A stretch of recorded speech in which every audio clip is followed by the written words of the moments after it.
नमस्कार साथियों। आप देख रहे हैं ओके रिपोर्ट और मैं हूं आपके साथ सिमरनजीत सिंह।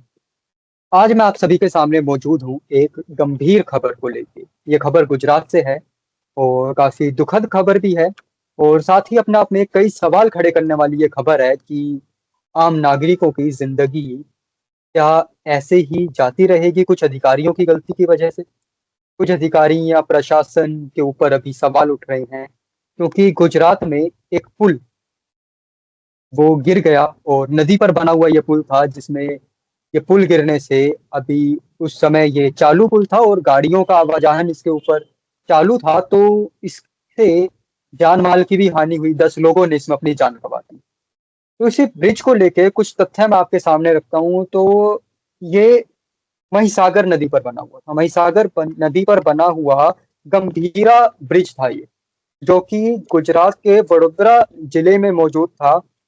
उसमें मौजपुर एक पदरा तालुका में ये आता है, वहां पर ये पुल बना हुआ था जो कि गुजरात का जो मेन वडोदरा वाला जो मेन एरिया है, वहाँ मेन वडोदरा से लगभग 25 किलोमीटर की दूरी पर था। और ये पुल इसलिए भी मायने रखता है क्योंकि ये जो मेन जो गुजरात सेंट्रल गुजरात है उसको सौराष्ट्र से जोड़ता है ये पुल। तो आवाजाहन का काफी जरूरी था। और लगभग इसकी जो लंबाई थी, ये 900 मीटर का पुल है और 900 मीटर का ये पुल 23 खंभों पे खड़ा हुआ है।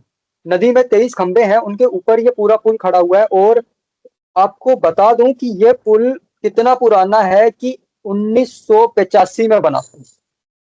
1985 का बना हुआ पुल आज 2025 तक चल रहा है। और हुआ क्या, पूरा घटनाक्रम आपको बताते हैं कि आज सुबह तकरीबन 7:30 बजे ये जो पुल था ये गिर गया।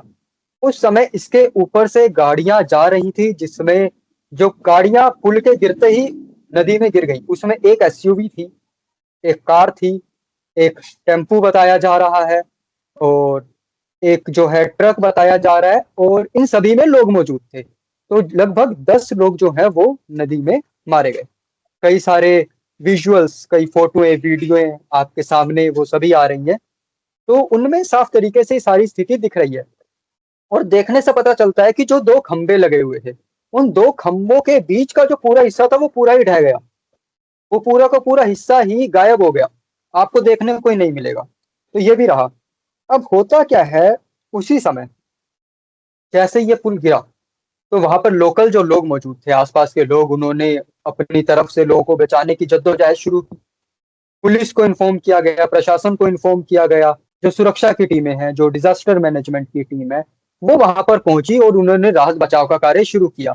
कई लोगों को बचा लिया गया, कई लोग उसमें से बाहर निकाले गए नदी में से बहुत जल्दी। बढ़िया काम किया प्रशासन ने। तो कुछ लोगों की जिंदगियां बचा ली गई। जो लोगों की हालत खराब थी उन्हें जल्दी अस्पताल में भर्ती करवाया गया। तो ऐसे चलते हुए और सुबह से ये सिलसिला चल रहा है। एक विजुअल में दिखाई देता है कि एक कहेंगे टैंकर है। वो टैंकर जो है साथियों वो लटक रहा है, आपको लटकता हुआ दिखेगा उसमें। तो अपने आप में कई सवाल हैं कि ये पुल की कैसी स्थिति है, या क्या पुल के ऊपर आजकल ध्यान नहीं दिया जा रहा। एक राज्य की बात नहीं है, कई राज्यों में ऐसी घटनाएं सामने आ रही हैं। बिहार में आए दिन ऐसी घटनाएं होती रहती हैं। तो सवाल है कि आम लोगों की जिंदगी के साथ ऐसा क्यों। खैर, आगे आते हैं। अब आगे क्या है कि सारी खबर मैंने आपको जो थी ये मेन में बता दी। तो घटना की जानकारी मिलते ही जो देश के माननीय प्रधानमंत्री हैं वो इस वक्त विदेश दौरे पे थे, और उन्हें वहीं से गुजरात के मुख्यमंत्री भूपेंद्र पटेल को फोन लगाया, फोन पर उनसे बातचीत की और घायलों को जल्द से जल्द जो भी सहायता है वो देने की उन्होंने निर्देश दिए मुख्यमंत्री को। और जो मारे गए लोग हैं उनके प्रति अपनी संवेदनाएं व्यक्त की। उसके बाद ये निर्णय हुआ कि प्रधानमंत्री जो नेशनल रिलीफ फंड है उसमें से जो मृतक हैं उनको 2-2 लाख रुपए दिए जाएंगे, और जो घायल हैं उनको 50,000 रुपए की सहायता दी जाएगी।